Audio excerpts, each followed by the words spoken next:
नमस्कार साथियों, lab test tutor में आपका स्वागत है। प्यारे साथियों, मैं लेके आता हूँ आपके लिए मज़ेदार वीडियो, वो भी ट्रिक है सीकेडी में। आज के वीडियो में अपन चर्चा करने वाले हैं रेड ब्लड सेल काउंट के बारे में, उसके बारे में चर्चा करेंगे। प्यारे साथियों, मैंने पहले भी बता रखा है कि हीमेटोलॉजी और पैथोलॉजी जितने भी टेस्ट है उसको मैं एक ट्रिक के माध्यम से सॉल्व करता हूँ, और वो है IPS RPS। ठीक है, इंट्रोडक्शन पढ़ते हैं, प्रिंसिपल पढ़ते हैं, उसका सैंपल किस वाइल में लेना है, रिक्वायरमेंट क्या है, प्रोसीजर क्या है और क्लिनिकल सिग्निफिकेंस क्या है। इन 6 टॉपिक को अपन कवर करते हैं। तो शुरू करते हैं बिना देरी के हुए आज का अपना topic, red blood cell count कैसे करते हैं उसके बारे में। तो सबसे पहले लेते हैं अपन इंट्रोडक्शन। इंट्रोडक्शन के अंदर अपन को क्या बताना होता है कि जो अपन टॉपिक दे रखा है उसके बारे में बताना होता है। तो आरबीसी क्या होती है? आरबीसी ब्लड सेल्स का टाइप है एक, मतलब ब्लड सेल्स में 3 टाइप होती है, WBC, RBC और प्लेटलेट। तो ये क्या हो गया? ब्लड सेल्स का एक टाइप हो गया। और इसका मुख्य फंक्शन क्या है? ऑक्सीजन को बॉडी के जो विभिन्न पार्ट है वहाँ तक लेके जाती है और वहाँ से CO2 को लेके वापस आती है। ये काम करता है, यानी ऑक्सीजन कैरी करने का काम करती है। तो ये तो होगी इसकी सिंपल सी परिभाषा। इसके अलावा उसकी कुछ मुख्य बातें हैं, जैसे इसका कलर। तो आरबीसी का कलर कैसा होता है? रेड कलर होता है। इसका दूसरे नाम से इरिथ्रोसाइट के नाम से भी जाना जाता है। इसकी नॉर्मल रेंज है वो 4.5 से 5.5 लाख सेल्स पर माइक्रोलीटर होती है। ठीक है, एक शेप इसकी है वो बाइकेनकेव होती है। साइज है ये 7 से 8 माइक्रोमीटर होती है। और इसकी एज लाइफ है वो होती है 120 दिन की। विशेष तौर से जो बीमारी होती है वो एनीमिया है, थैलीसीमिया है, सिकल सेल एनीमिया है, पॉलीसीथीमिया वगैरह, ये बहुत सारी बीमारियाँ हैं। इसमें क्या होता है? न्यूक्लियस एब्सेंट होता है और इसका जो फॉर्मेशन है वो रेड बॉन्ड मेरो से होता है। ठीक है, तो ये सिंपल सिंपल बातें अपन को इंट्रोडक्शन के अंदर लिखनी होती।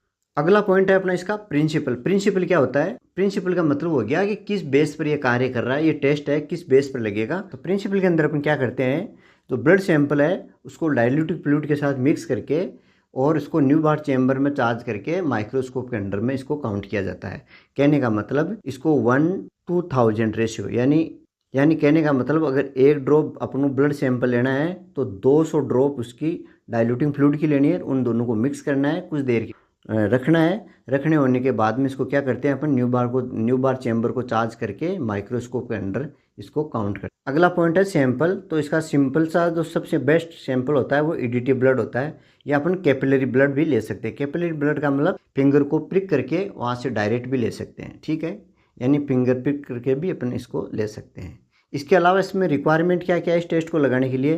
तो देखो, माइक्रोस्कोप चाहिए अपन को, न्यू बार चैम्बर चाहिए, RBC पिपेट चाहिए, RBC डाइल्यूटिंग फ्लूइड चाहिए और कॉटन चाहिए। ये चीज़ें अपन को चाहिए, तब ये जाके टेस्ट। अगला पॉइंट रहेगा अपना प्रोसीजर। प्रोसीजर के अंदर अपन को क्या करना है, जो ये RBC पिपेट दे रखी है इससे अपने इस टेस्ट लगा। सबसे पहले क्या लेते हैं, अपने सैंपल लेते हैं EDT वाइल के अंदर, और ये RBC पिपेट है, इस पर 0.5 मार्क लिखा हुआ आता है। यहाँ तक क्या लेते हैं अपन, ब्लड लेते हैं।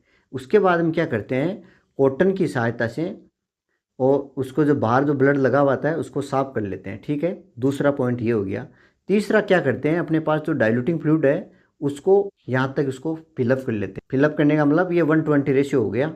ठीक है, इस रेशियो के अंदर ये अपन इसको फिलअप कर लिया। अब इसको क्या करते हैं, रोटेट करते हैं, अच्छी तरह से मिक्स करते हैं और कुछ देर के लिए इसको रखा होता है।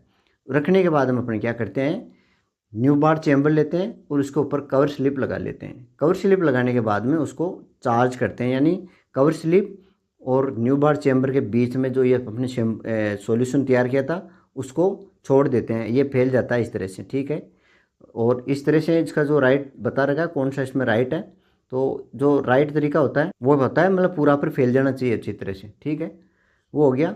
अब क्या करते हैं, इसको माइक्रोस्कोप के अंदर देख लाइट को कम करते हैं और लो पावर के अंदर इसको सेट करते हैं। ठीक है, 10x के अंदर इसको सेट करेंगे। उसका जो R वाला है बीच वाला ये पोर्शन, इसको अपन सेलेक्ट करेंगे। ये W वाला नहीं करेंगे, इस प्लेटलेट में करते हैं। ये बीच वाला पोर्शन लो पावर पर सिलेक्ट कर लेंगे।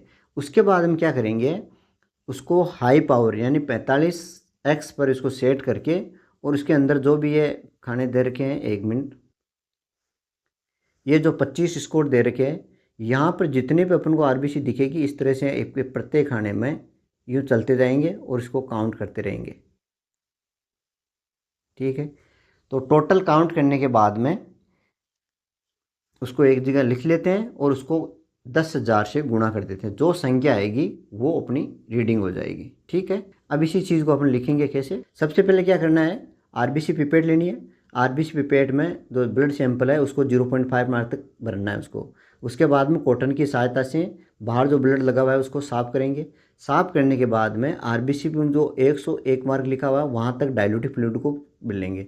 उसके बाद में उसका जो बीच का जो बल्ब है उसके अंदर ब्लड को सैंपल को इकट्ठा करेंगे और हाथ से घुमा के उसको अच्छी तरह से मिक्स कर लेंगे। 5 मिनट इंतज़ार करेंगे। उसके बाद में आगे जो ड्रॉप है, 1-2 ड्रॉप है, वो अपन फिल्टर पेपर पर बाहर निकाल देंगे। उसके बाद में क्या करेंगे, न्यू बार चैम्बर को अपन चार्ज करेंगे। चार्ज करने का मतलब न्यू बार चैम्बर और जो कवर स्लिप है उसके बीच में उस फ्लूइड को छोड़ देंगे। उसको 2-3 मिनट के लिए रखे रहने देंगे ताकि ये सेटल हो जाए। उसके बाद में क्या करेंगे, जो बीचों बीच का आर लिखा हुआ होता है ना, आर मार्क वाला, उसके जो 25 स्मॉल स्कोर है उसको अपन काउंट करेंगे और जो संख्या आएगी उसको 10,000 से अपन गुणा कर देंगे और जो अपने को रिजल्ट प्राप्त होगा वही आरबीसी काउंट हो जाएगा। ठीक है, ये सिंपल सा इसका प्रोसीजर। अंतिम पॉइंट है अपना क्लिनिकल सिग्निफिकेंस क्या होता है, यानी इसकी नॉर्मल रेंज क्या होती है। अपन मोटा मोटी कहे तो 4 से 5.5 लाख के बीच में होती है इसकी। तो ये तो इसकी नॉर्मल रेंज है। अब ये कब बढ़ जाती है, कब घट जाती है। अब देखो बढ़ कब जाती है तो हीमो कंसंट्रेशन हो जाती है। किस कारण से, दो चीज़ें मेनली दी रही है। एक तो बर्न, बर्न केसेज होती है यानी आग लगने से या शरीर जल जाता है उस कंडीशन में। डिहाइड्रेशन हो जाता है तब। इस दो कंडीशन में क्या होता है, हीमो कंसंट्रेशन हो जाता है, ये बढ़ जाती है। इसके अलावा क्रोनिक हार्ट डिजीज है उसके अंदर बढ़ जाती है, इम्पीसेमा में बढ़ जाती है और पॉलीसीथीमिया में बढ़ जाती है। ठीक है, और घट कब जाती है, उम्र के हिसाब से। अगर एज ज़्यादा हो रही है धीरे धीरे तो उसमें घट जाती है ये। प्रेगनेंसी केस में घट जाती है, एनीमिया केस के अंदर ये घट जाती है। तो ये था अपना छोटा सा टॉपिक। आशा करता हूँ आपको पसंद आया होगा। पसंद आए तो शेयर और लाइक ज़रूर करें। मिलते हैं नेक्स्ट वीडियो में। धन्यवाद।